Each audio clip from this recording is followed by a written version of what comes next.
You are at school. Go ahead.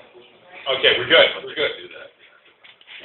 Welcome to the March public meeting of the Worcester Tea Party. We have a full program. We have some people who have brought some things that they want to bring to your attention. And of course, unfortunately, nobody competent was able to show up and act as master of ceremony, so I'm here. Okay. Let's ladies first. Jen Goucher is running. She gave me her card. Fifth Worcester. And she would like us to all support her. So please, let's have a big hand.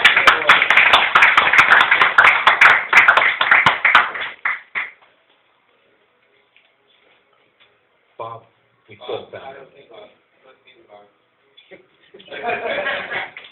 Well, why don't we just start with our next speaker? Oh, okay. Yes, you got 2 seconds? Sure. Many of you know Jack about the baseball society. He's been active in everything, everywhere. And I kind of pretty much talked her into running for state rep against John Mahoney in the Worcester 13th district.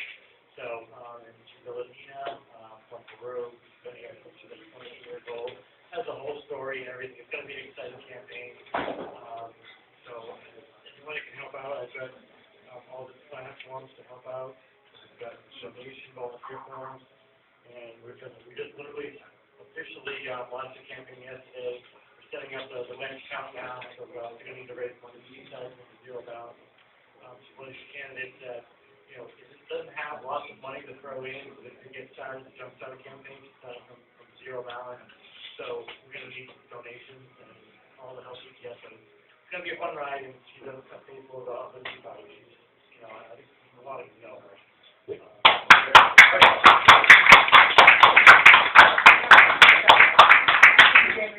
So you can see everything's happening here in Worcester. Now, at the end of the meeting, I believe Ken's going to speak a little bit about what we're going to be doing next April. Realize next April is going to mark the official 5th anniversary of the Worcester Tea Party.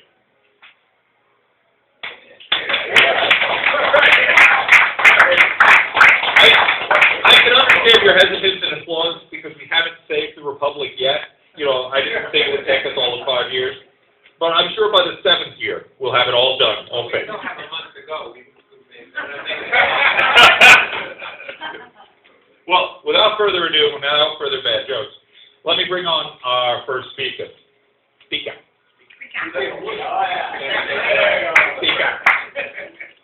Linda Dagley Duval was born and raised in a small town in central Mass called Spencer. She's been an advocate for individual rights and freedom since the 60s, which was very soon. She's become aware of the dangers of Agenda 21 only 4 years ago, and has become active in the cause to educate and activate. She created her first Save Our Towns group and began speaking on the subject at patriot and civic organizations. She now has 4 groups with members that are actively involved in over 30 towns all throughout the Worcester County. And her talk will focus on Agenda 21, how it affects your town and how it affects you. That's a big applause.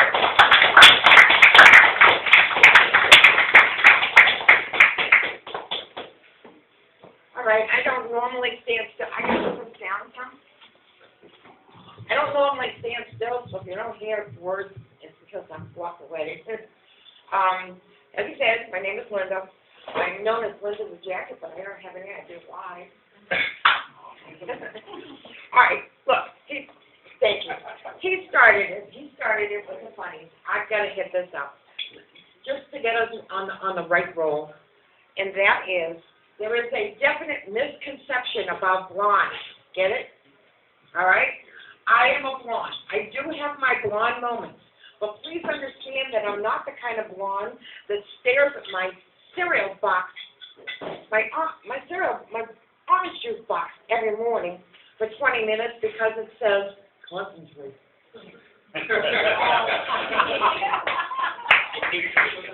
All right, now we're off on a roll.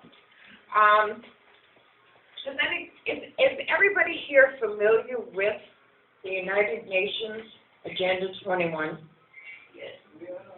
Is there anybody who isn't? Just so I know where to begin. I don't want to begin way at the beginning and bore everybody. All right, now what this is. This is the over 300 pages of Agenda 21. I've got the whole program. Boring reading. But once you get into it, you find out that you have to stand up against it. So, I could start at page 1 and just read, but I'm not going to do that. I'm going to summarize everything for you. I told you a little bit about who I am. I am also on the board of the Mass Property Rights Council, and I am the captain for Worcester County region of Massachusetts.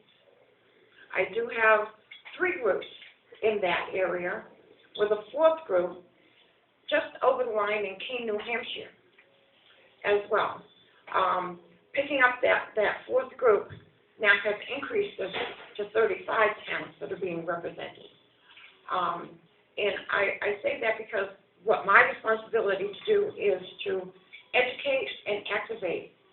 I don't have to go to 35 towns. I have cloned myself to be able to understand fully what's going on with this program and have trained people to know what to do to fight it and get it out of their towns. So that's my purpose for me being here. But you have to fully understand what the program does for each of us. It is not just a worldwide program. It does affect each one of us on an individual basis. And, excuse me, I do notes only because I don't want to forget the important parts.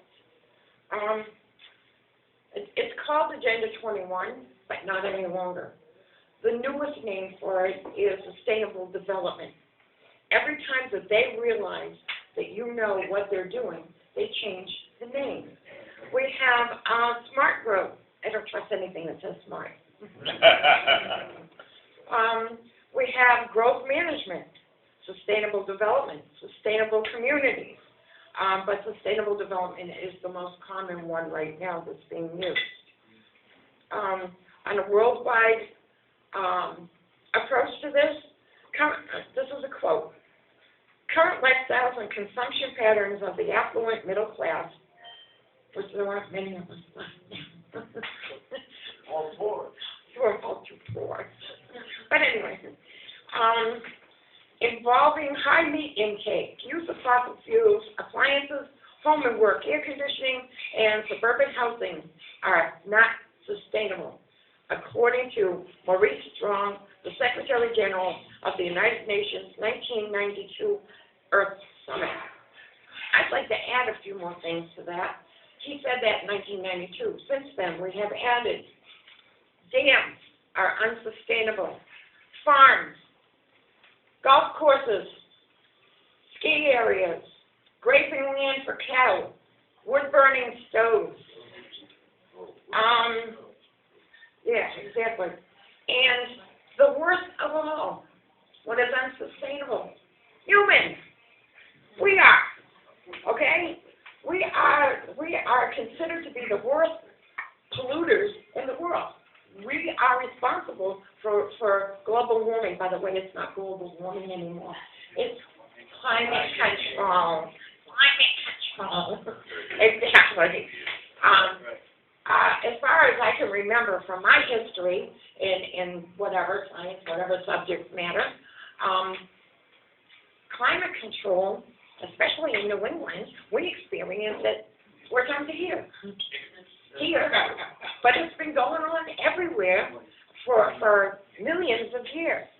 So we can't keep going back into that. But it is considered in writing in here. What also is considered is the amount and type of trash that we throw out. Chapter 20. How about the number of times you flush a toilet? Honest to God, it's in here. It's in here under chapter 18 and 21. It's about water, the water resources. Yeah, really. In fact, people with private wells they're now putting meters in private wells so that they can meter how much water you're using. Even though it's private and on your land, doesn't matter. They want to know how much you're using because after all, we don't want to drain the earth. And what about every time you go somewhere in your vehicle? That's covered in Chapter 9.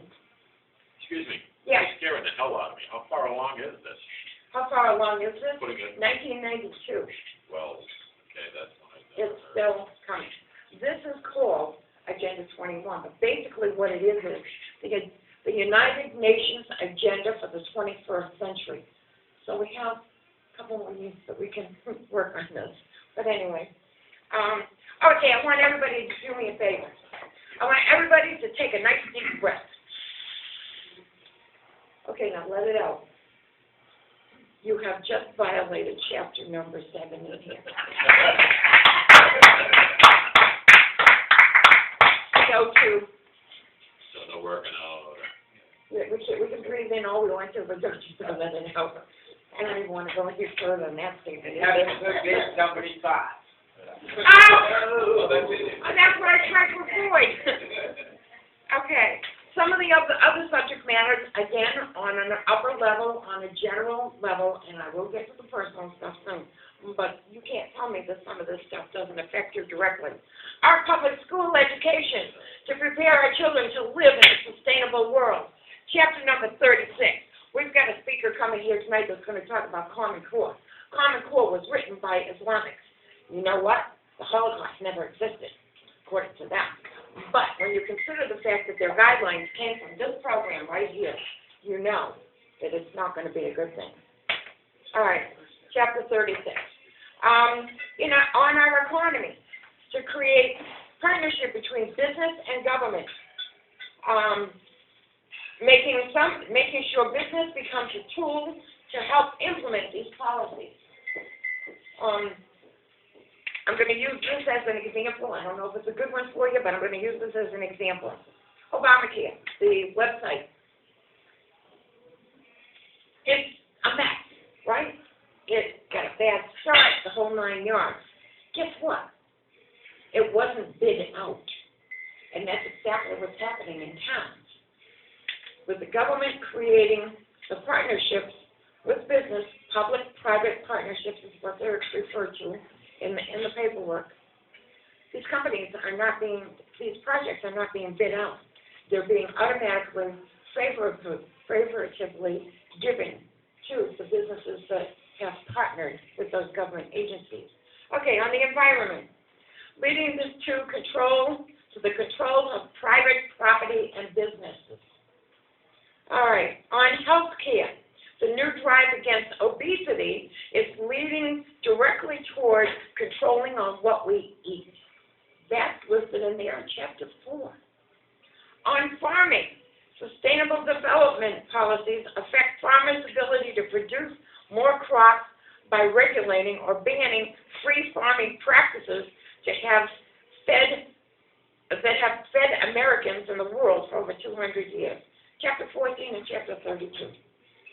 All right, on fishing, there are regulations in here that not only tell you what type of fish you can catch as fishermen, but also how much you can catch. You have to get permission to take your fleets out from the docks. Once you get permission, you can go out. You come back. They count how many fish you have. You get fined for every fish over your allowed limit. All right? That's covered in Chapter 17 and the United Nations Law of the Sea Treaty. Okay, last but not least, that's only a small example of some of the things that, yes, all of these things right here are affecting us, but it's not affecting us directly. But the last thing I want to say is gun control. Gun control is also covered in here, and the Small Arms Treaty as well from the United Nations. And my theory on that is that if we can't get it done here, we'll just give it to the big boys. They'll take care of it. Okay? We can't get it passed because we have a Constitution, Yeah, as if you paid attention to it. But anyway, we can't get away with it. They'll find a way, so the United Nations will find a way to get away with it. All right, something I want to read. Okay, right here. And, this is my study book. This is what I trained from. Land, because of its unique nature and the crucial role it plays in human settlements, cannot be treated as ordinary assets controlled by individuals and subject to the pressures and efficiencies of the market. Private land ownership is also a principal instrument in accumulating and the concentration of wealth, okay, and therefore contributes to social injustice. This is from their words. This is from the Vancouver Action Plan. The last sentence in there is, if unchecked, it may become a major obstacle in the planning and implementation of development schemes. That's their words. A scheme. Okay? All right. Okay, here's from the second Habitat meeting of the United Nations. Here's their report. Bicycles instead of cars. Dense apartment clusters instead of single-family homes. Human rights instead of religious freedoms. This United Nations Conference on Human Settlements painted an alarming picture of the 21st century community. The American, this is a quote right from them, the American ways of free speech, individualism, travel, and Christianity are out. A new set of economic, environmental, and social guidelines are in. Citizenship, democracy, and education have been redefined. That comes right from them. All right. And the bottom line on some of that stuff is, once humans are forced out of suburban lands, here's where the personal stuff comes in, the human settlement infrastructure will be in place and social, economic, and environmental justice will have been achieved. Here's a quote. The high density of humans will allow for excellent surveillance and control by the government. I wonder if they shuffle off the boat roll with that one. Okay. All right. Talk to you about, sorry, I don't usually use these. I just tried it tonight. You know what? Screw it. You know why? Because it's going to come straight from here. It's not going to be here. It's going to be here. No, I don't care about my country. Okay? I do care about my neighborhood as well.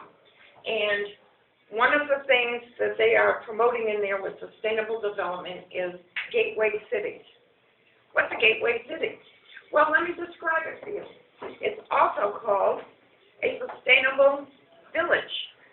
There's storefronts on the lower shelf, on the lower levels of buildings. From there up are apartments. Some of these apartments are only 300 square feet. My living room is bigger than that. Okay? Yeah. And this is for us to live in. But what they also make sure of is that these villages are also have access to public transportation. The streets are going to be made more narrow. They're going to be made for bicycles and for walking. And at the same time, there will be ways to be able to get to public transportation. I wonder if this sounds familiar to anybody who spends a lot of time or lives in Worcester. Anybody been downtown lately? Well, downtown has, for the longest time, has storefronts with not necessarily apartments above, but it does have living quarters and so forth above it.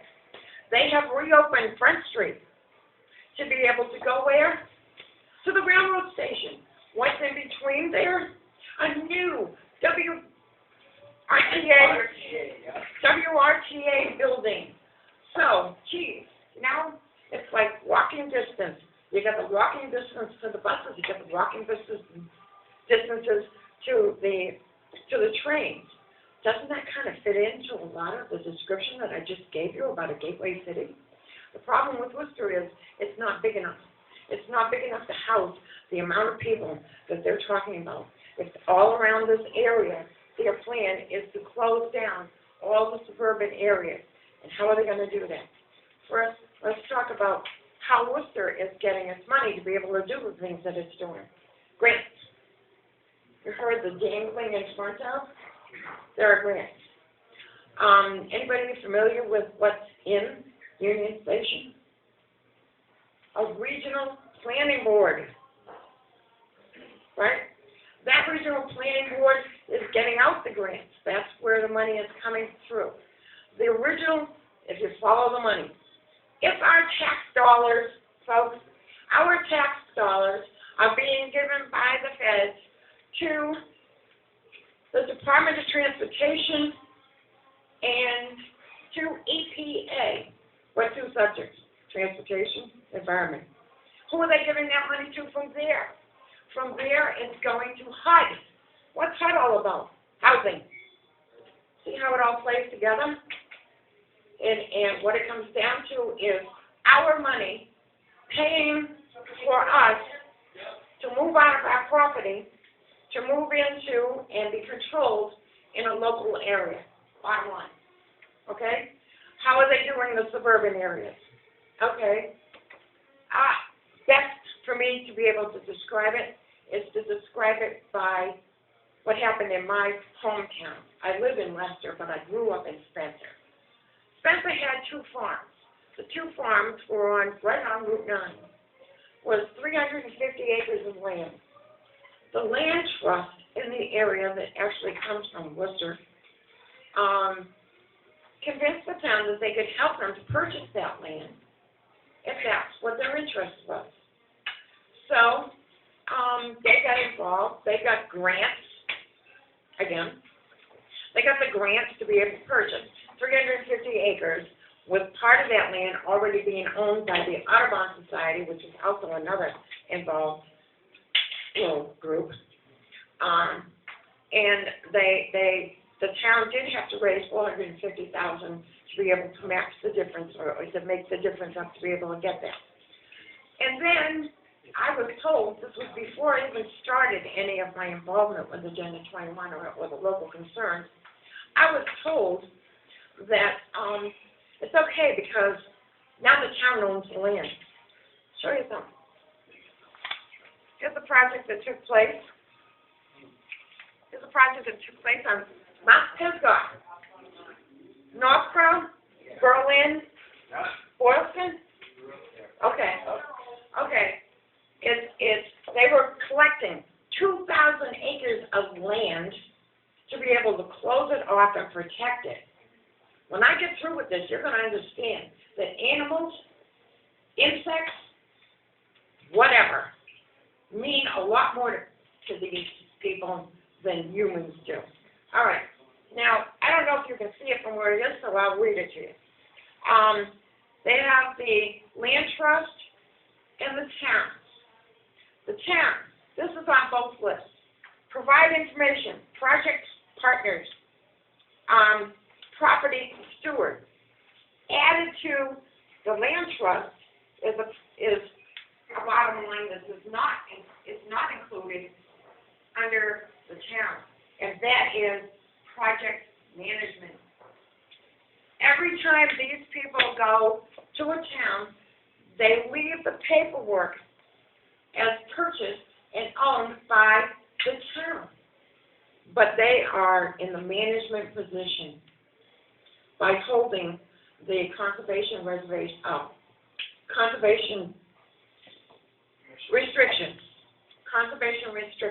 Sorry.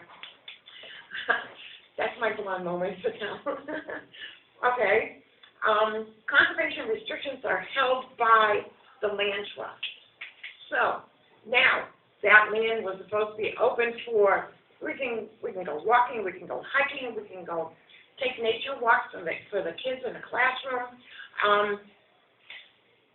ski-mobiling in the winter, whatever might come up in that area for that 350 acres, until they decide enough is enough, the land is being destroyed, according to them, and they will close it off to any contact, human contact at all. Even to step a foot on that land, you cannot do that.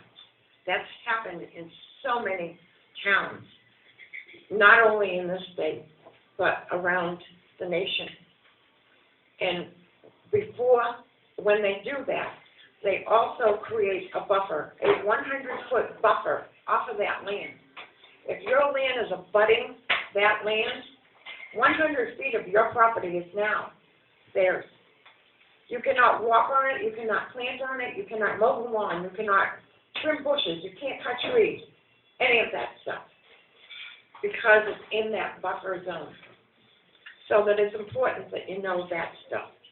Now, as far as on a personal level, private property owners, and again, I'm going to refer back to Spencer, there is what they call a buffer zone. And that was an area that went from that 350 acres of land. You need to know this stuff. I know. Okay. The 350 acres of land that went across and connected with the state park. All of the homeowners were approached by the land trust. The town officials didn't even have any awareness that this was being done. They were helping these people put conservation restrictions on their land. Now, what happens in a conservation restriction on private property? You have 3 acres of land, just to use some numbers. You put 2 acres of land into conservation. Nobody can ever build. Excuse me, it's your land. You don't want anybody to build on it, don't sell it. Do it. Maybe other people have fond moments as well. Okay, so that's the bottom line on that. Now, what they don't realize is they're very happy about the fact that we're going to get a break on our taxes. Well, of course you are, you ding-dong. You just gave away 2/3 of the property. But there are also restrictions on the remaining property. And examples of that. Gee, hon, let's build a fireplace so we can have family get-togethers in the backyard. You didn't read the small print, did you? You can't do that. That's a restriction that's on your deed now. Gee, we're gonna have children. Why don't we build an addition onto the house? It's in that small print. No. Why don't we pave the driveway right up to the garage so that we can drive the car in and not have to worry about tracking in the mud from the driveway? No, you can't do that. And the main reason for that is the same reason why we don't want your house here to begin with, because of your roof. Between your roof and a tarred driveway, what you're doing is you're keeping, thank you, a runoff.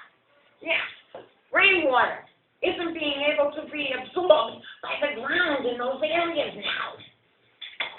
This is getting crazier and crazier as it goes on. I just don't want to I want to make sure I don't miss anything. Okay, zoning. Zoning is becoming a major, major, major problem, and we're getting hit with it so fast. Because, again, it all has to do with the control of your town. The control of your town, to be able to set up zoning laws and changes. Let me step back just 1 minute. A lot of this stuff goes through planning boards in town. A lot of planning board people are appointed. They don't have the same kind of education that the regional planning boards have hired, so that there's a sense of help that's there. The regional planning board planners will talk about the master plan. A master plan is being forced on every small town out of these regional boards.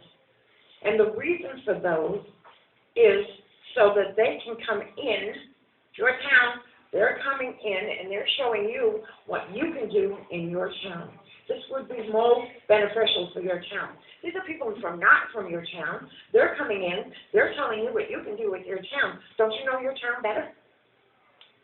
And when they have meetings, very seldom do the residents of town know about it.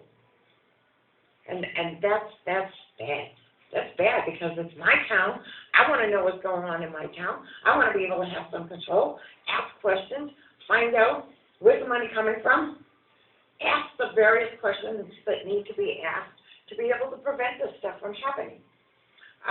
Okay, so now you get a planner who's just an appointed person. They don't know anything about it. They're going to start thinking that they're really privileged because they get to talk to these very educated planning board people from out of the regional office, and they start listening to their advice. And before you know it, they're on their side instead of their town side. So that, again, they feel like they're being put in a very special place to do this, but in fact, they're being used. They're being used. And master plans, towns cannot refuse master plans, or they will be taken off the list to get local aid, schools, police, fire, all of that. The states are now, some states are now falling in. Some. I'm just wondering, getting back to the towns about zoning, I did an expose, and I spoke with the John Birch Society on wind power, and that some of the towns are actually, their town lawyers are rewriting the laws. The town lawyers are rewriting their zoning laws to accept wind towers quite literally in residential areas. And I'm wondering if this somehow ties in to what you're saying. I'm sorry. No, that's okay. No problem at all. Yes, that is part of it. But their major goal with the master plans is to show the towns open space, recreational areas, and perfect areas for conservation because there's a certain animal or something that hangs around in that area, and so you can't plan any development or building in that area. So that's their major goal. But yeah, that is fact. Anything they want, they'll come up with a plan, with a plan to zoning, rezoning. I know that there's a town called Shrewsbury, and Shrewsbury was used as like a pilot program for master planners. Shrewsbury. Yeah, western part of the state. They figured they could talk to the local yokels, as they call them. They've been able to convince them to do some of this stuff. But anyway, Shrewsbury. Shrewsbury had one area that was completely, it was rezoned. That's all happened with rezoning. One area that was all rezoned, they had a grandfather clause where you could keep your house there if that's where you live. But they're not going to touch your roads. You're on your own. Those now become private roads to your houses, even if they're like a cluster of houses in that area. It's up to you to plow them, pave them, whatever it takes to be able to maintain them. They're your responsibility. And in addition to that, the zoning calls for no new building of private homes. Now, when you consider the fact that those roads are only connected with one main road from downtown, that the fire and the police have to get approval to go from that onto the land by the zoning people, by those who are in management of that particular area. You have a fire at your house. They're trying to get there. They can't get there. They can't get permission, whatever the case may be. They're late getting there. Your house is burned down to the ground. Well, I'll just get my insurance and I'll rebuild. Guess what? New zoning. No new single-family homes. It also includes replacement of lost ones. So you're stuck. At this particular point, it's hard to say if you're even going to get your insurance money for the house because you can't rebuild. And most insurances now will not give you the money. They want to pay for the rebuilds. Okay? It's a joke to go through that, but I'll tell you later. Okay, so All right, we followed the money. We followed the money down through the agencies, right through to HUD, with the housing. What's the housing all about? Well, that's what pays for the gateway cities to be able to build those apartments above and to be able to get in and do the things that they need to do in those towns. Now I'm going to get to what we have been able to accomplish. Yay! You mean the Sooners in this story? Yeah! Here's the good news. Here's the good news. Okay, as I said, what I do is educate and activate. Oh God, where's my list? Okay, I educate and activate. I can't find it. I'll find it. I'll do it from here. When I give these talks, I talk to people about their interest. If you're concerned about your particular area, about your particular private property, about water use in your area, about the land use in your area, or whatever the cause may be, I can show you how to fight it. And I'll tell you how I do it. I have training classes.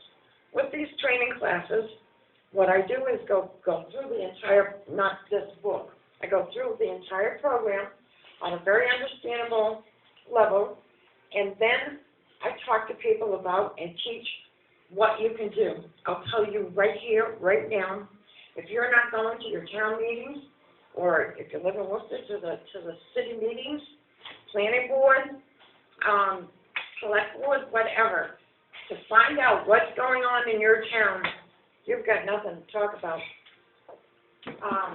If you don't know what's going on in your town, how can you do something about it? I said it when I was a manager. If I don't know there's a problem, how do I know to solve it? Okay? And what these people have done has just been amazing. In Ware, some of these programs are all affiliated with this, but it's not exactly called Agenda 21. In Ware, the forest legacy was coming in. That's to put preservation on some wooded areas, where a lot of people who have the wood stoves will go into those wooded areas, take out the dead trees. They can use some of that stuff to put in their wood-burning stoves, saves them money, cleans up that land. Not anymore. Not with forest legacy. We were able to talk to the selectmen in Ware, and by the time they were all ready to vote for it.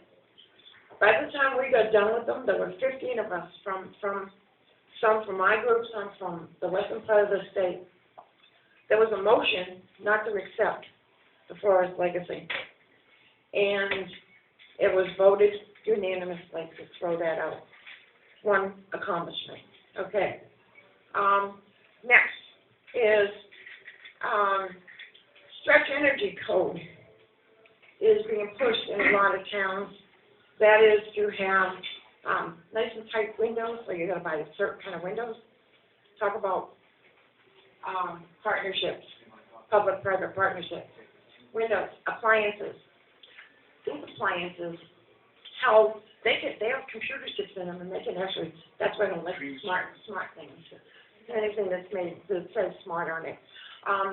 They can tell by the computers that are in these how often we open and shut the door. By that, somehow they figure out how many people are in your house. Smart meters is another concern, because there's too much that they can find out about through that. Not only that, they have to control to brown you out or black you out, depending on what the need is at the time in the area. Stretch energy code with my northern group was thrown out of 2 towns up there, and I was able to go and talk to my own hometown in Worcester, and I kept trying to help to keep stretch energy code out of there as well. So that's two more possibilities of knocking out things. In Brookfield, they were trying to put in the state. It's kind of like this program, but on a much smaller level, and it comes out of the state, so it mimics a lot of the stuff from this. And it's called the CPA, Conservation Preservation Act. which comes out of Massachusetts. That too has a lot in it that takes land away from to be preserved. We went and fought in Brookfield, got out the information, and the vote there to bring it into town was turned down 2-1. I'm not talking town. Very much so. All right, and lastly, this new group in New Hampshire is just totally incredible, totally incredible. 3 warrants were put on the town, for the town meeting, and these 3 warrants had to do with zoning. One of them was to knock down from the normal 2 acres per lot, knocked it down to 1. Another one knocked it down to ½ acre. There was another one in there that with the 2 acres, you were to have other houses built on those as well. So you're sharing, you've got 2 houses on 1 lot. If that other zoning number didn't go through, that and the vote to go out to the people regarding any grants that the town wants to get has to go out to a vote to the residents of the town of Ringe and be accepted or denied. And the town had to do what the people of the town would vote for. Another accomplishment. Okay? So that again, I mean, for me, I clone. I do go out and I do some of the work, but I also clone so that you can get actively involved. It doesn't take a lot of energy. It doesn't take a lot of involvement.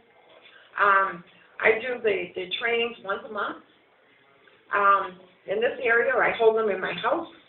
I have a big living room. They're bigger than the apartments that are going to go in downtown Worcester. Yeah, 300 square feet, my living room. I hold them in my house, so it's a nice, comfortable, relaxing area. And you know, I serve coffee, whatever. Answer all the questions. This is one of my training books. We go through this. Once we go through this, you know exactly what you need to do. But in the meantime, you're going to be going to town meetings, select board meetings, zoning meetings, planning meetings, just to be able to know what's going on in your town, to know whether you need to stand up for yourself. You'll also know and have information to pass out to other people in your town to be able to teach your neighbors. And this isn't Republican or Democrat. This is about our freedoms coming from an international group. My bottom line on that is I think the United Nations should get out of the United States, and the United States needs to get out of the United Nations.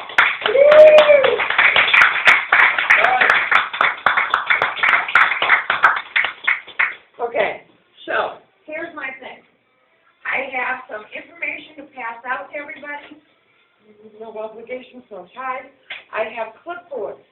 If you are interested in just getting information from me, put down your name, your phone number, and your town, because I have to know what town, and your email. At the end of your email, outside of the box, put an I. That's just for information. But these are going to be passed around because I want active people involved.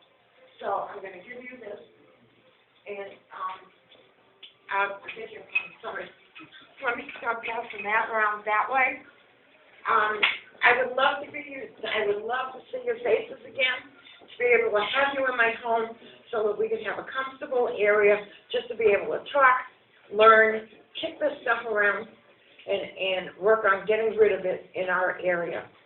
So that I'm going to do it. I'm going to ask questions, but give me 1 second. I do have a bang to end with. And that is, my advice to every one of you is, take a stand and save your land. Got it? Now I'll take questions. That was phenomenal. Thank you so much. I want to bring you back to what you said about Worcester, the grant money, the city square area that's being built. I live here in Worcester, and I know exactly what you're talking about. What I want to ask you is, do you see a correlation between Crash McMurray, who's now the head of the Chamber of Commerce, and there's a former McGovern campaign manager, I forget his name, he's become city manager now. Do you see the correlation as part of that grant money that you were talking to, being dangled to Worcester, or is it somehow it's not even related? See where I'm going here? Right, I see where you're going. I don't know about money aspect of it, but I do know that they're going to pull in as many like-minded to them as possible to be able to promote. One last thing, I'm sorry, I didn't mention this either. One thing that I did not mention is the regional. We had county government. County government is now gone, right? But regional planning boards are non-elected officials who are involved with implementing these programs in our towns.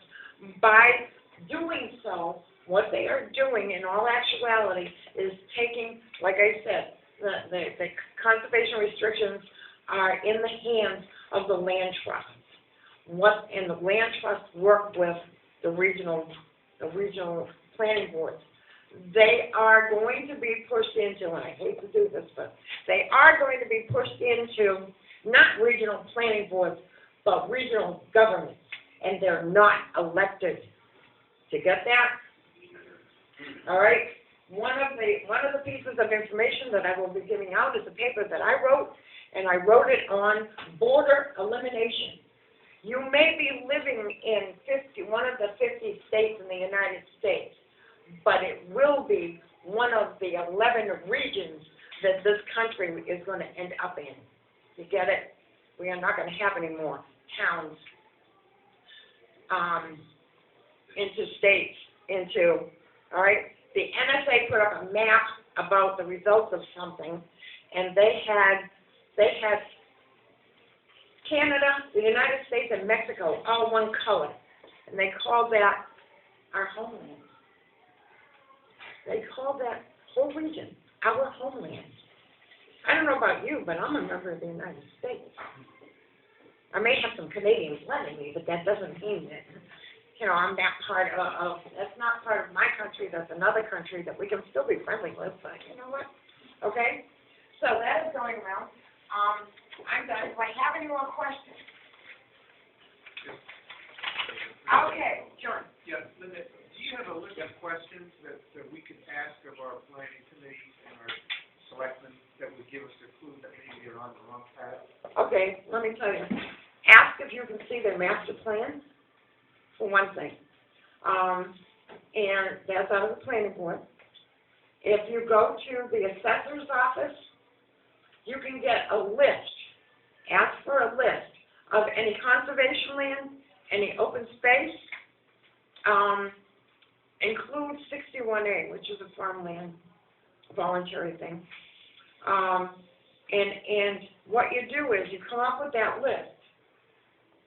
Come up with that list. It's going to give you the area of your town, and it's going to break down the areas for those things that I just mentioned. And if they're broken down in such a way, you can see, do the comparison. My town is X many acres, and this much land is being put into that kind of stuff.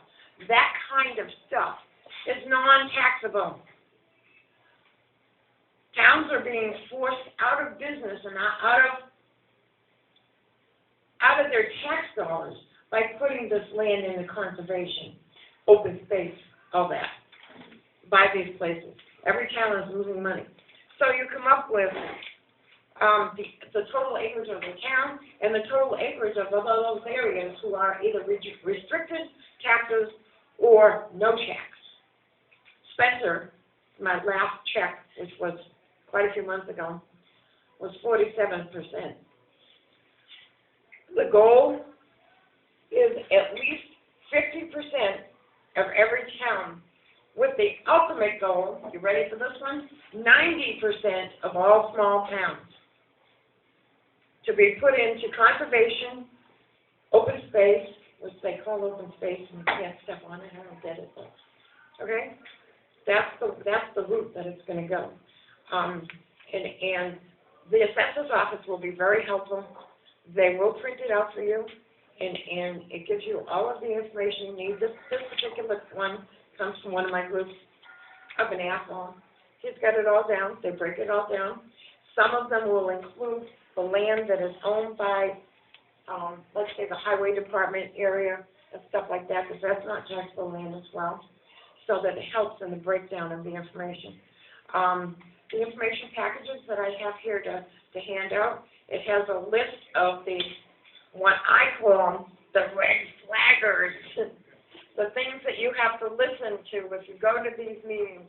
If any of these words come up, you know that you should be paying attention to what they're saying. If I could pass these out to you, that way and you that way, and we'll collect them down in the back after. It's packed. There's quite a few things in there. Okay, and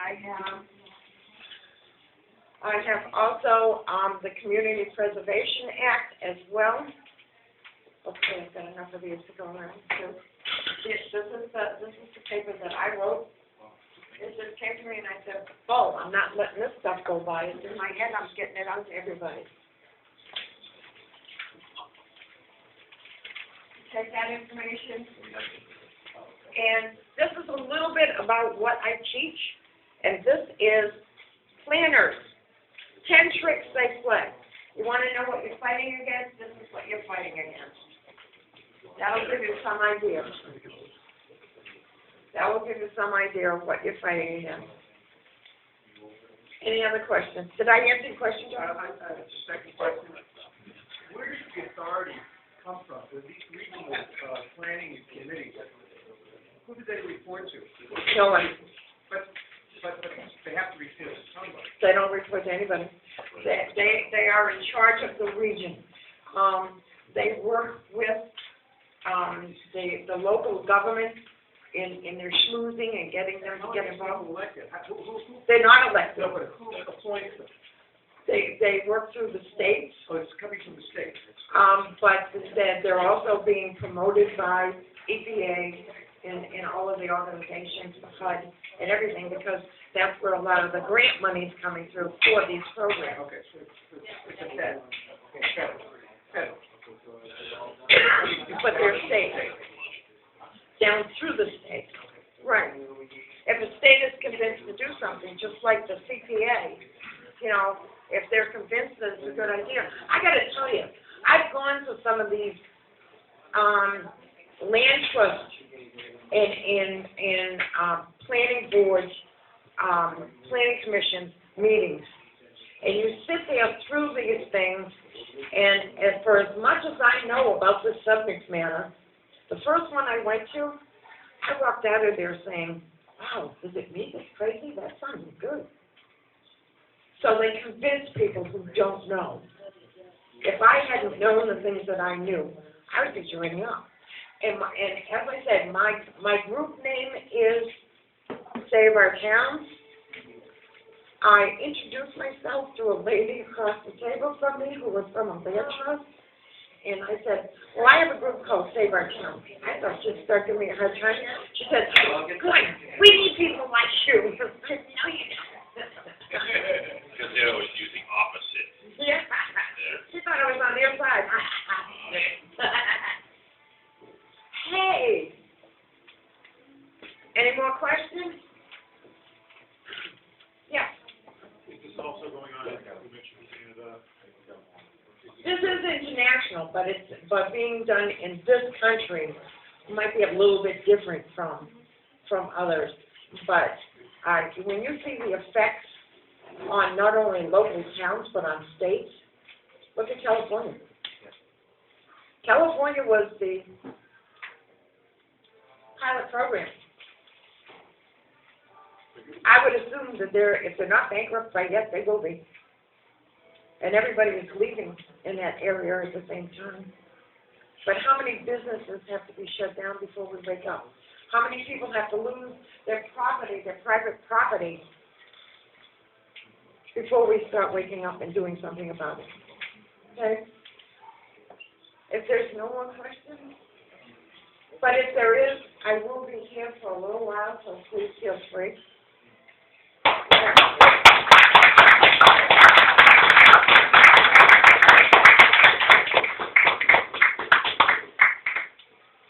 You know, I always like to talk about that we have a heavy lift in the Tea Party movement. The heavy lift in the Tea Party movement is getting people to be involved. And Linda is an example of what can happen when one person gets involved, he takes an issue and runs with it. You know, we need 100,000 people like Linda doing this sort of work for all the issues that are besetting us. I'm working on it. We should all, you know, part of the reason for these meetings, part of what we're doing here is to try and inspire people. I'm not going to sit here and tell you that you've got to work on gun control and you've got to work on, you know, rolling up the speed limit and you've got to fix this. That's not the way the Tea Party movement will ever work. We work because we have people who have genuine passion for the topics they talk about.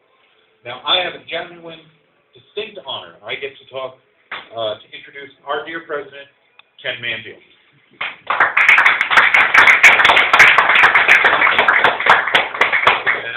It's interesting, my wife's not here tonight because she went to a meeting. Our town is working on a master plan, so we know what that plan is. And also I thought it was interesting, last night when I was trying to put together a reminder, I said, well, we've got two women that have really stepped up and taken charge of an issue. And then tonight, we find out two of our members are running for state rep, and they both happen to be women.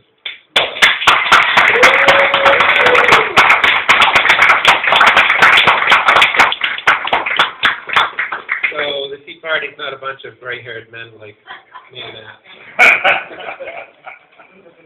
Oh, throw you in there too, John. Wait, what? Did I leave now? That's not real great. I'm trying to buy a few minutes here. Donna is on her way. A few things coming up. April 6th, there's a political activist training here in Worcester over at the clubhouse from 11 to 7. Brad Wyatt's putting on.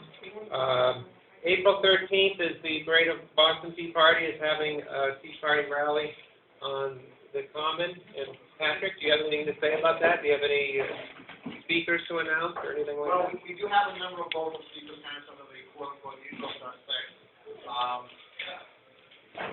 Still trying to get that big name for a headliner or a keynote speaker, but I have a few ideas on, I haven't at the Republican convention, I'll see. But it'll be a great day. It'll be running from 1 to 4.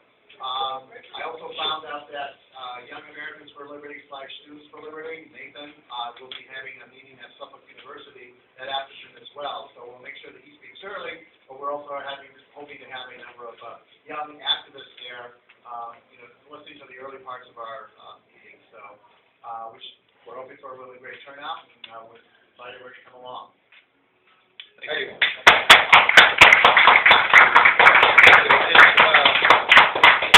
We will be chartering a bus to go from Worcester to the Boston event for the 13th, so watch for an email about that. And then, since we're not doing a rally of our own, we're just going to have a party here on the 17th, Thursday the 17th. Somebody asked me about John asked me earlier about the, whatever happened with the BBC program they were doing. Just so happens the producer called me a couple of weeks ago out of the blue. I had almost forgotten about it. I had looked a couple months ago online to see if I could see anything, any news about it, but there was nothing online. But he did call me, and he said that they are on the verge of signing a contract to put it on the air in June. And they had just returned from the United States, so they hadn't started editing it yet just to get it ready to air. But it looks like we'll be up. The British will get to know us sometime in June. Of a birth British nation. let's see, what else do we have? John, do you have any events to talk about? Yeah, which is a quickie.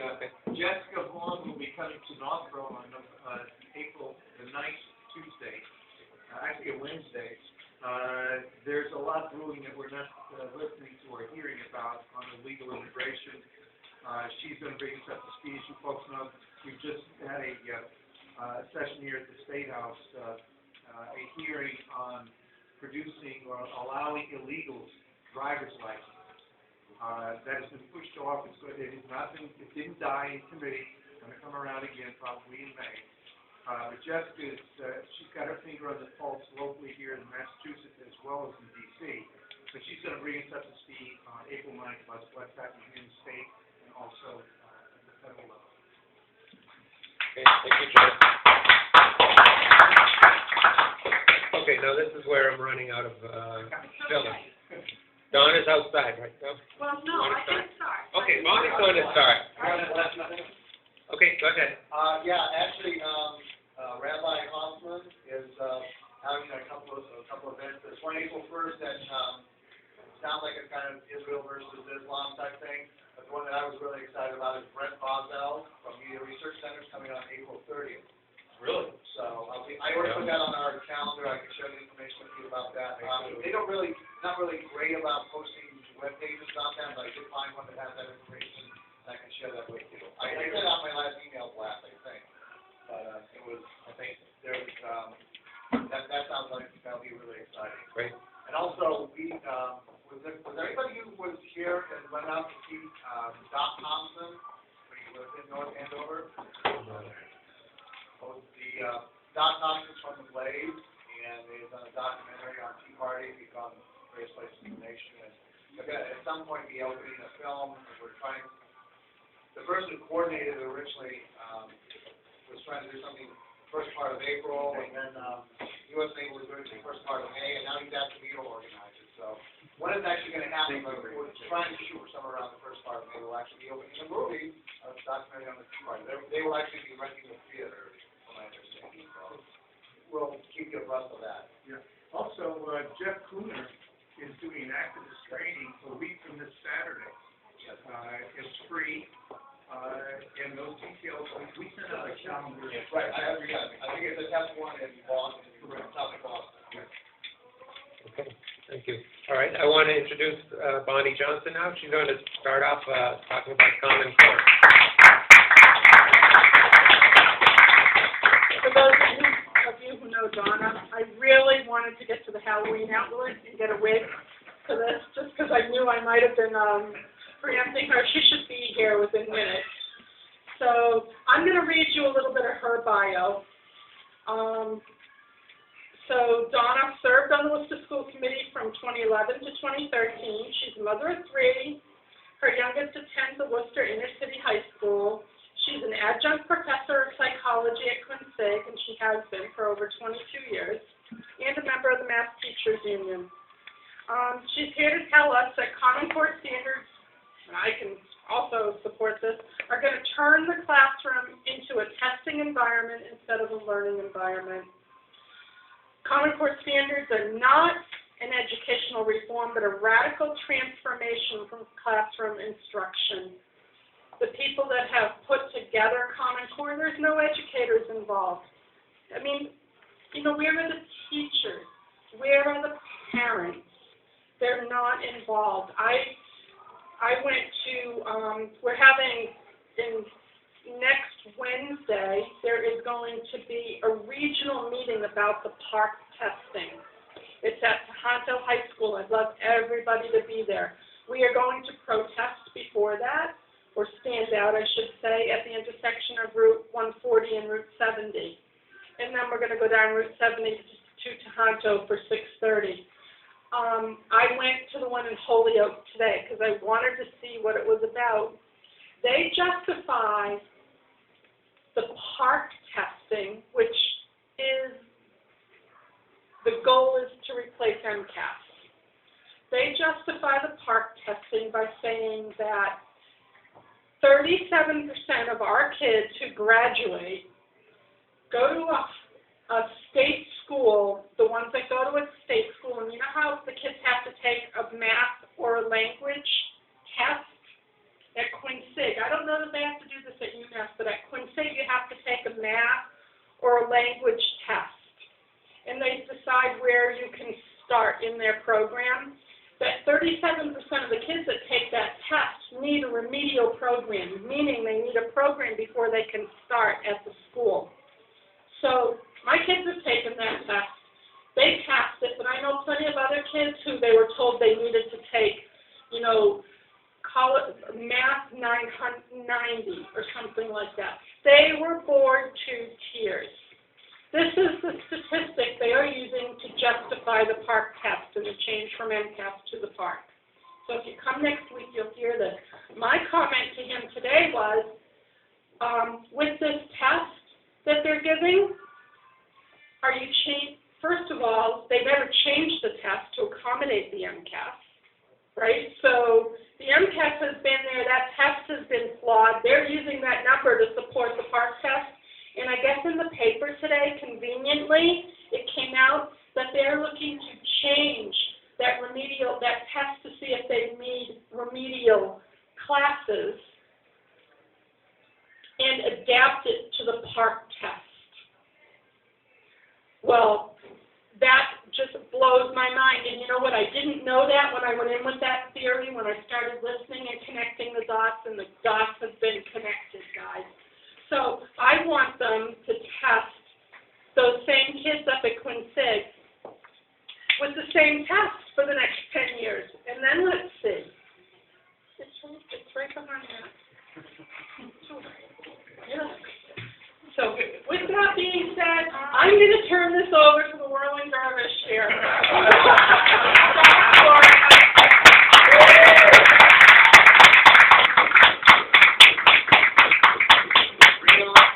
Colorio.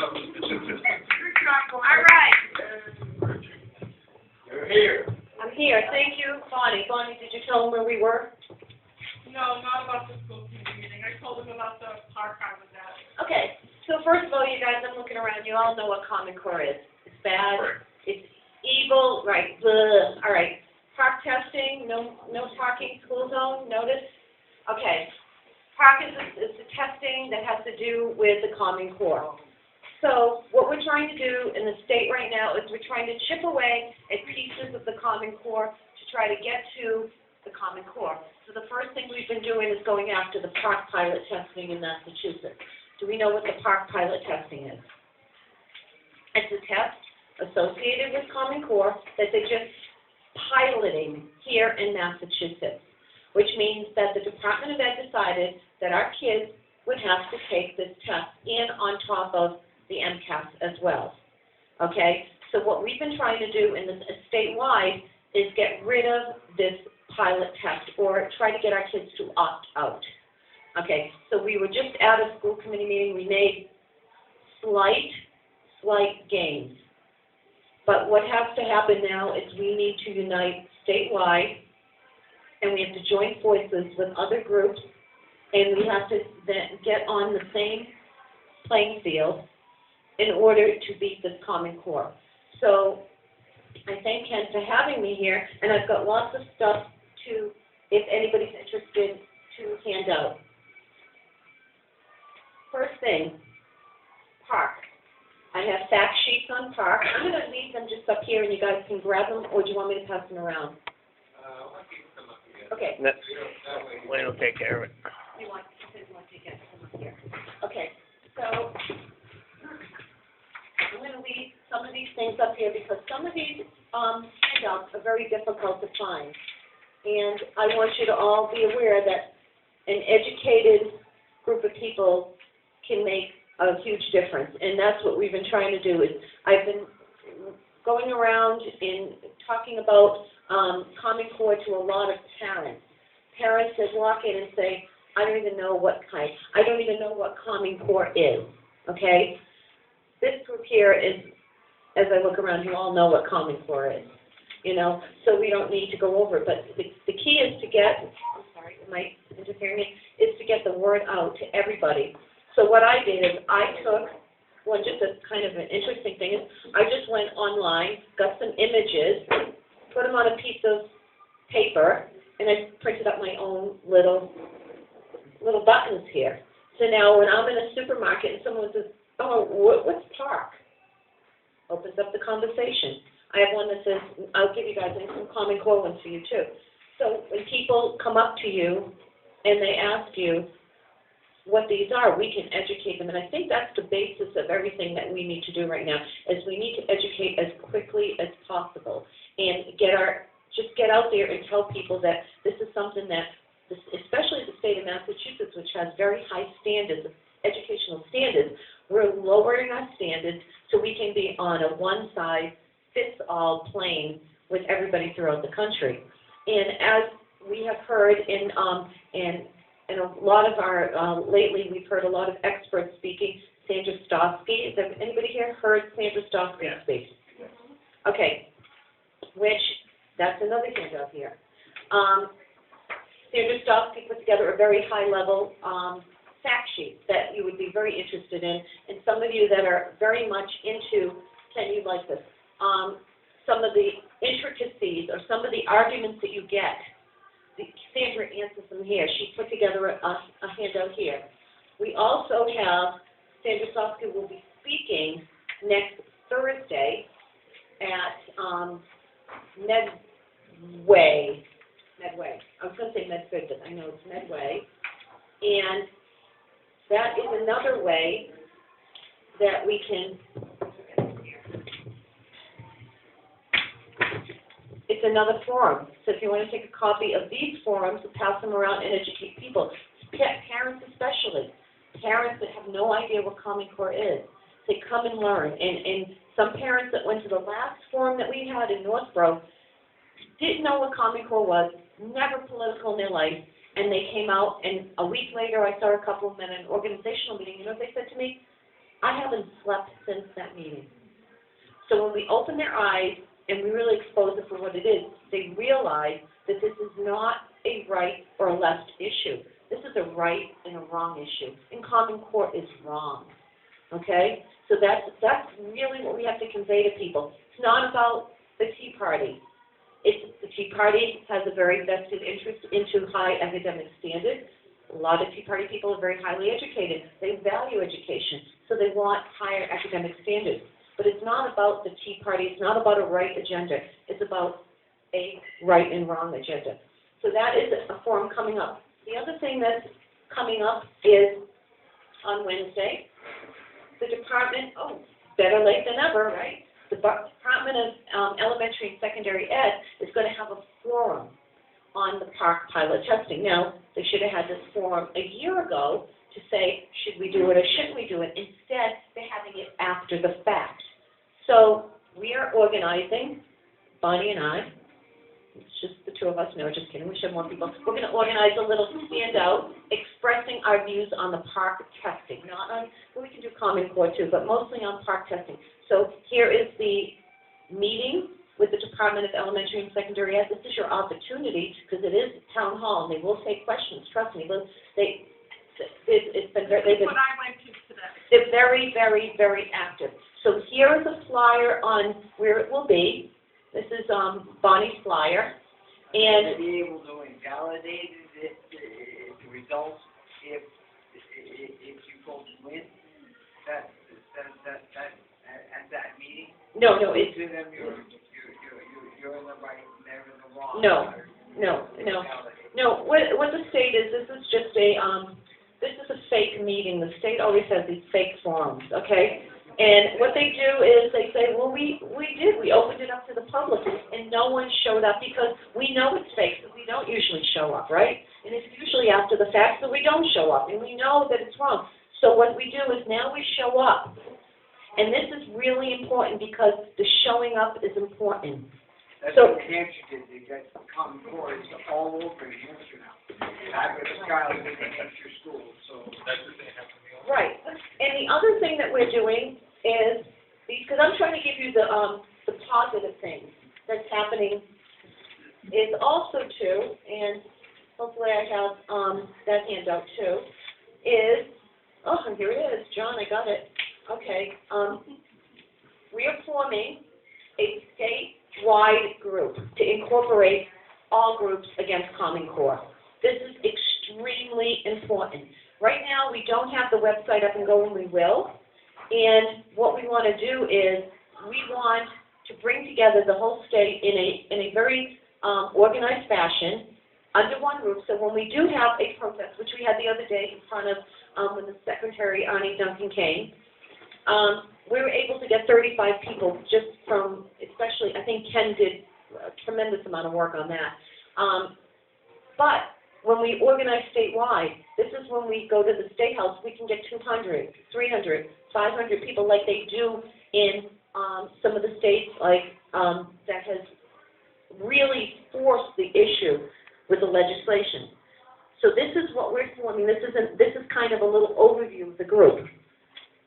This is the sign-up sheet if you want to be part or can do something, can volunteer, even if it's write a letter, even if it's make a couple phone calls. It doesn't have to be a high-level position, but it can be something that we could use your help. And everywhere I go and everywhere I speak, I am bringing my sign-up sheet, and I'm putting everybody in the database. And within time, we don't want to have, like, we start off with 200 people on a database. We want to have 2,000, easy, that we can activate, that have the common denominator, which is anti-Common Core, get it out of our state.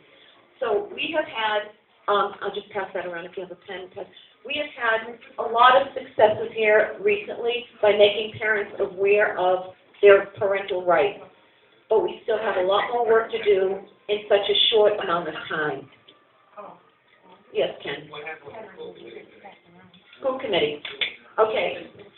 Last December, I put on the agenda, that was my last meeting with the school committee, to give the parents the right to opt out. It was snickered, it was snuffed, it was looked at, you're an idiot.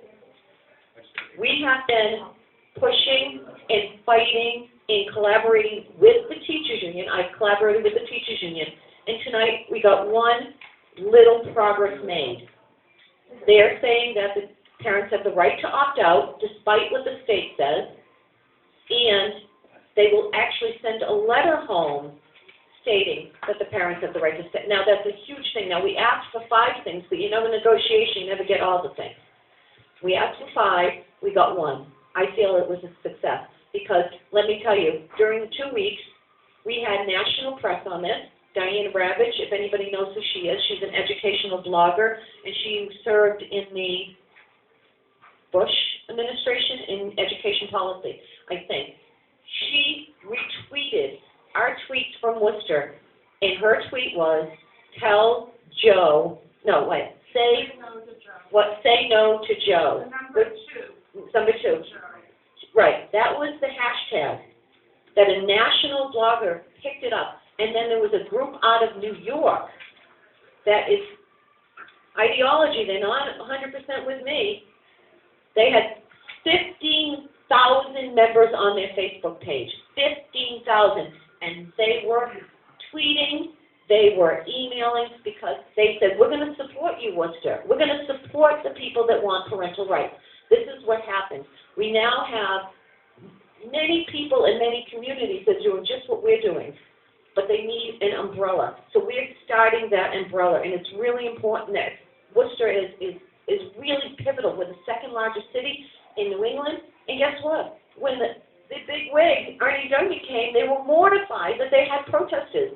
We spoiled their parade. Big picture of Arnie, and we found a pretty good sizable picture of our protesters. And it was always that Arnie Duncan came to Worcester, and they were protesters. See, we got in the news. So in the last, I would say, 3 weeks, we have been in the news.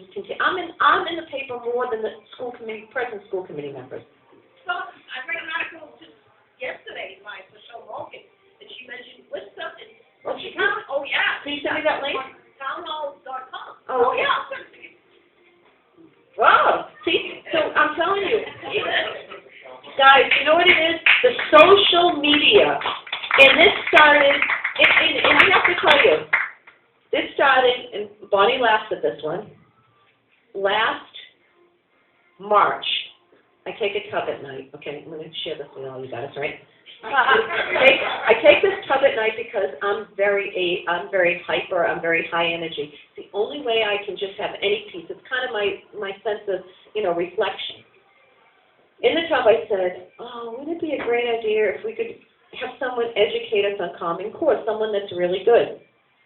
So I know the woman from the Research Bureau, Roberta Schaefer. I called Roberta up and I said, Roberta, do you know anybody that in the state that's anti-Common Core? Because at this time, no one was talking about it. She goes, call this woman up, Sandra Stonsky. So I called Sandra up and I said, Sandra, would you be willing to come in and educate like 10 of us, just on, and she says, I need 100. I said, what? She says, I want 100 people there. I said, holy mother of God, 100 people. I can't get 100 people there. I said, okay, come, we'll get you 100 people. Bonnie worked her ass off, let me tell you. She was texting, we had everybody, Ken was working, we had John working, we had all these people working. And I was like, oh my God, 5 people are going to show up. But if 5 people show up, that's good. That's the 5 of us here. We had 125 people, I think, that time at the Worcester Public Library. And that began it. And then I wrote an article. Actually, I think I wrote the article beforehand, an op-ed piece. And then that started me getting in contact with Jamie Gass from Pioneer. Everybody started to take notice. And then I started pounding the school committee. And you know what? As you pound something, you do get some kickback. And I did get some kickback. I didn't get elected, but that was fine. Now I have a lot of energy to spend on this. And I kept pounding it and pounding and pounding it. And the last day that I was going to stand up and talk about Common Core and Park, the superintendent, on a Friday, and is the last day to submit items, she tried to get it off. And the clerk called me at 5 o'clock and she said, oh, they're not taking up your item. And I said, if you don't put that item back on, I said, I'm going to go public with this. And I strong-armed them. And I got this item on the last day, which seemed like very insignificant, but brought us to today, to the decision today, to the national attention with Michelle Malkin, with the national attention. So sometimes it takes one person. It takes writing. They've got to write. Keep writing the articles in, and keep pushing. Now, I would tell you all, if you're from who's not from Worcester, raise your hand. Okay, get on the school boards. Get somebody in your family on the school boards. In Northborough, we have, how many openings, John? Anyone at? 2 openings. You're on if you run. You're on it if you run. 2 openings. Okay? We got to get parents active in this and say, you got to get on. If I was not on that school committee, this would never have happened. But I worked good relationships with my other colleagues, and I got it to the point it is today. So these are things that we're trying to do statewide, but we need help, and we need people to step forward in whatever way they can, in any kind of amount of whatever. So, anybody have questions? I think. Yes? Yeah. How much caffeine did you have to have today? You are bundling. 2 venti Starbucks. How do they expect these kids to even... Senator Lawson? Can you Jim, This is an application, right? I'll find it. okay, I can probably Google it. How do they expect It's townhall.com. Oh, townhall.com. I'll do that. Okay. What? How do they expect the kids to perform on the park test when they've been educated to the MCAT test? It's a great It's question. like testing a kid on I know. Spanish when he's always studying Yeah, French. and also to asking teachers to administer this park or teach to the park when they haven't had the training. So you have students that are not familiar with the park or the material in the park, but park is also a Pearson publishing product. It's an off-the-shelf product.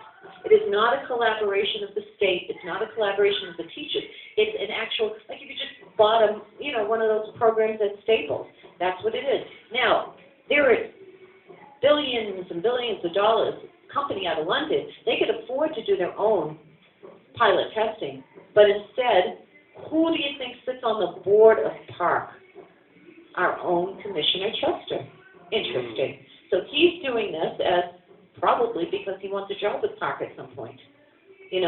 So he's doing this, and he's like, my state will come forward to you. I'll sacrifice all my kids as guinea pigs in Massachusetts in order to practice. And that's all it is. Question for you. How do you combat common craft education? And that's what I call it, because I refuse to call it common core, because it is nothing but social indoctrination in a state that has already adopted the whole package. New Hampshire has adopted the whole package from the get-go. The New Hampshire State Board of Education has adopted Common Core curriculum as its primary way to do it, and they always did. Well, Massachusetts has too. They always did this with my child. All right. It's just the Well, let me speak to that. Okay, so Massachusetts has adopted the English and math part of it, and so it's all 45 states, I believe. Okay, well, there are states that are saying we don't want this anymore, but it takes a long, long time to do it. And it started off in one state with 3 women, 3 mothers, that just did what we're doing, and just kept pounding and pounding and pounding. And it takes, I know there's a bill now in the legislature, but I believe it's going to go into, I think it's going into committee. I don't know if anybody know where it's going. It's the bill that not Jim Lyons, was it Kiko, right? That proposed. I don't think it's going anywhere, but that's okay. It's still there, and the thing is, until, like I hear from a lot of even our Republican delegation, is that no one's really saying they don't like this, Donna. What are you talking about? So you got to keep talking about it and talking about it and talking about it, and you start wearing these buttons around, you're going to get great response, especially if you go to the schools. You know? Yes. Rejected back in Tennessee, whether it's delayed in Tennessee. Yes. Several other states that are, I think, Florida and Oklahoma, I think it's delayed as well. Some of the parking, like the New York Teachers Union voted to put a moratorium on the park testing, okay? So, what? What were you going to say? I was going to say 2 things. One is that I have a teacher who went through a training of parks last week.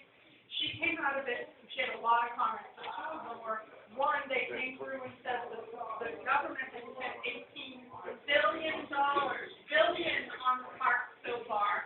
They cannot let it fail. And secondly, it is being benchmarked. So what state do you think is doing this? We're all going to be benchmarked against. Mississippi. Massachusetts. No, Mississippi. Mississippi. Massachusetts, I can't. We're too high up. No, we're going to go, we have to drop. Mississippi's the least. I know. That's right. That's right.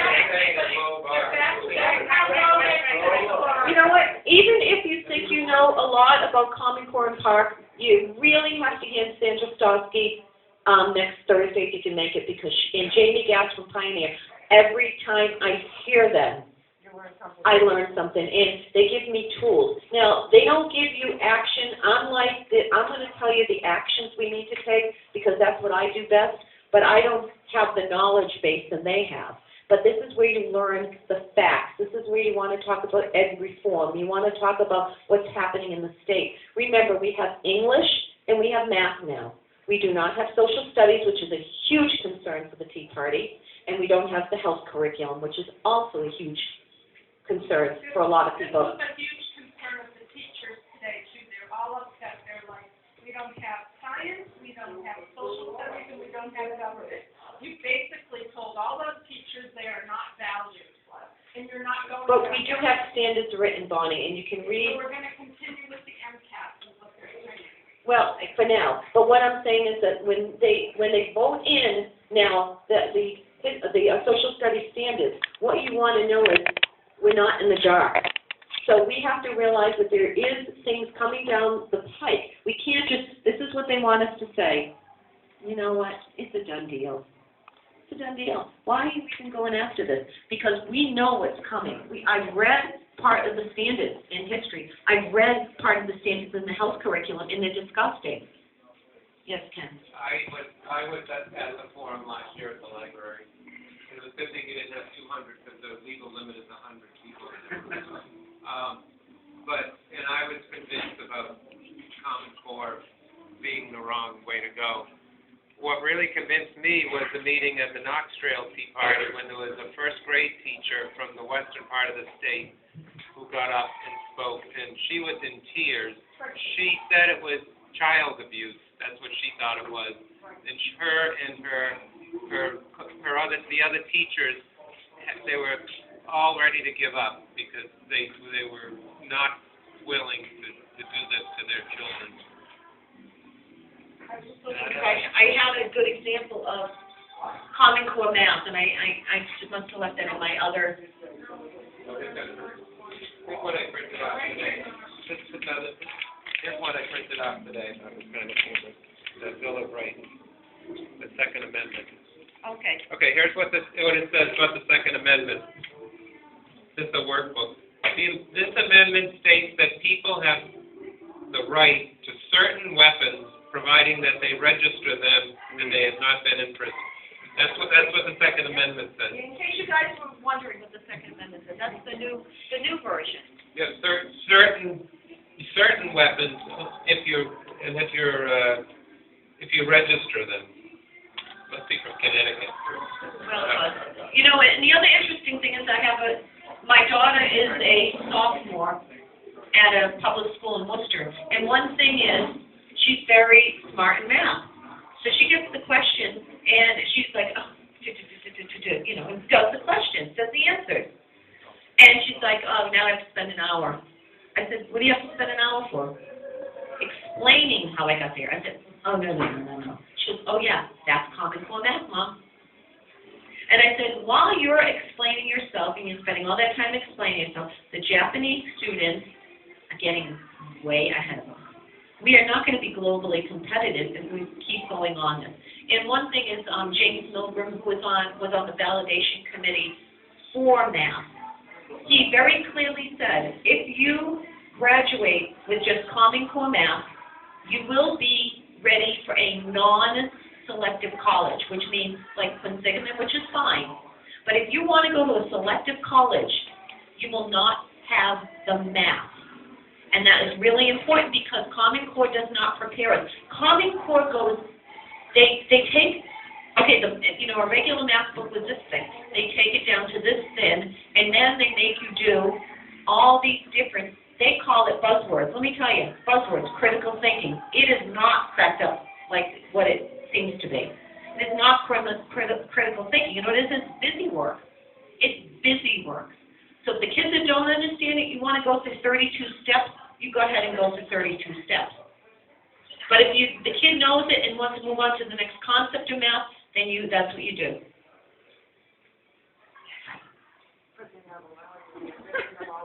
What? Oh, yeah. And I was with some parents down the Cape, and they said one of the teachers was so frustrated because he said, you know what, I really want to retire right now because he's a first grade teacher, every single first grade teacher, we have to be on the same page, on the same day, at the same time. That's it. That's Common Core. Okay? So forget the kids at the bottom, they get the kids on the top. It's just going to the norm. Yeah. But there's another thing that's very insidious about this that you haven't mentioned, Donna, and that's this whole idea of social engineering, data gathering. Yeah. They're going to capture hundreds of data elements on each student, religious leanings, political, disciplinary histories, and it's all about preparing people for the workforce according to what the elite feels is the path that they should take. That's probably the biggest issue, besides spending millions of dollars and billions of dollars to lower the standards and losing local control. We're going to have to send it down to Washington. We have a problem locally. We have to communicate with Washington, D.C. to solve it. Go to Washington if you have a dispute. But it was, when they first adopted the Common Core, they said you had to do a few things. You want this money? The standards aren't written quite yet, so don't worry about that. We'll try, when they're written. So why don't you apply? Of course, Massachusetts jumped on the bandwagon immediately before the standards was even released publicly, got on the bandwagon, applied in the first round. You just have to do a few things.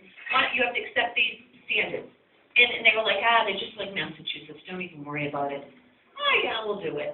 Okay, but you know what? You're going to also do an extensive data sort of process.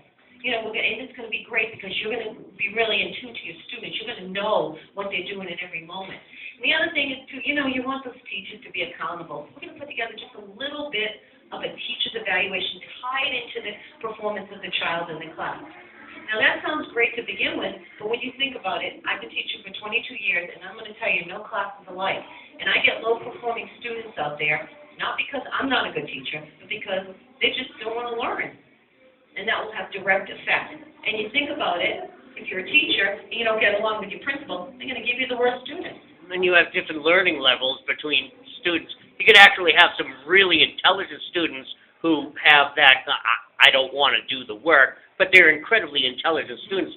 That's a whole other ball of wax, isn't it? And it's going to be based on their standardized testing. So if they don't do well on PARC. So now, what I heard, and I was very fortunate to be at 2 union meetings in the last month, one with about 75 teachers from the union delegates, and another one for the board of directors. And I said, let me ask you guys, are you teaching to the test? And they said, you bet your ass we are. So that's it. They are teaching to the test. And what it does is now with the data, it's going to make them into our classrooms are not going to be a creative learning place. It's going to be like pushing out data and data and data. So what we have is we have a serious problem. We have serious concerns. And I think, you know, I believe that it's never too late to correct a bad decision. And Common Core is really, you know, a bad decision. Yes. Are we going to get step-in students? Yes. Yes. No, first we have to get the step-in teachers. And the old-time teachers are just kind of counting the days till they retire, or they're taking early retirement. Or you're getting the new teachers, believe it or not, they're being a little bit brainwashed because they're from the school's been pushing this as a cool new thing to do. And then they get in there and can't be creative. You know, they can't move within the system, and I think they're feeling it. There's no freedom for the No. Well, ever since Ed Reform, they've taken, since they put at Ed Reform in '93, what they did is they put the control from local to state. And everyone thought that was great, and there's always some backlash. And now they're just taking more and more and more. Now it's become federal. So I believe, though, with what's happening in the like if I went into that teachers union and I was so nervous because I'd never spoken in front of a union before. In fact, it was the same union that did not endorse me. They didn't endorse me, but I went up anyway and I asked to speak. I was afraid they were going to boo me. I didn't know how they felt. I didn't even know a teacher in the room there. I didn't know anybody. But I talked about what I wanted. I asked them to do a vote of no confidence against PARC. I demanded that they listen to me, and they did. They did. They voted to do a no confidence against PARC. And that hasn't been highly publicized in Worcester, but that is another thing that we did. You know, that's another good thing.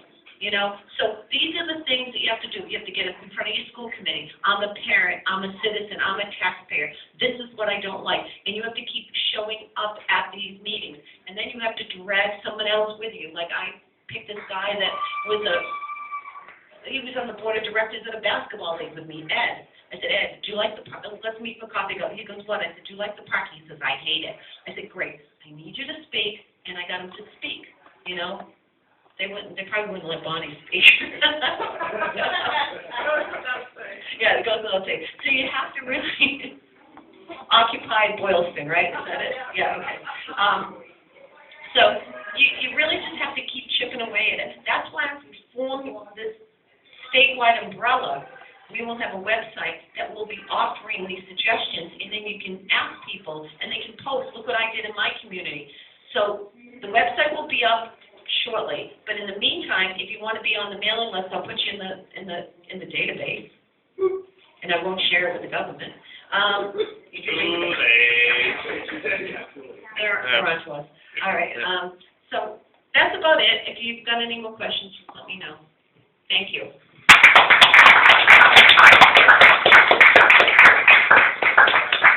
So you want to come up and talk now? No, I'm all done. He's all done. I'm going to wrap it up.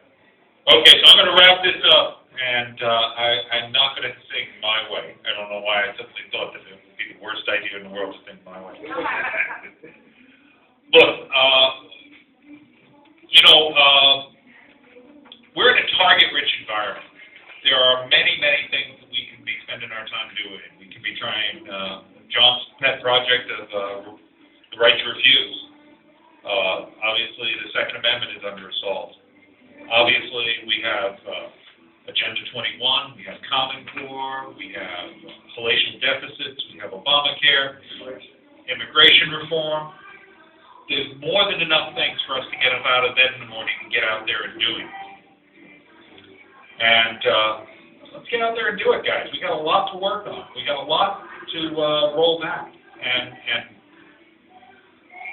every day I see signs that we can. When they have, 10,000 New York gun owners burning their registration forms. When they have, people pushing back. Linda showing and Donna showing us the way on how to do this here in our state. The bluest of blue states. One more time, I'm gonna bomb it. We got plenty to do. So, the entire point of this meeting is that this goes on. We've got plenty of work to do, so let's get out there. Let's have a great month, and I'll see you on the bus, because everybody knows the best party is the Worcester Tea Party on the bus. April 13th. I'm still going. $13. Let's do $13. Come on, let's do it now. $13. Round trip ticket on the bus. All of my singing my way. And I guarantee we'll have the best time at any Tea Party rally in the entire country. Thank you. Thank you.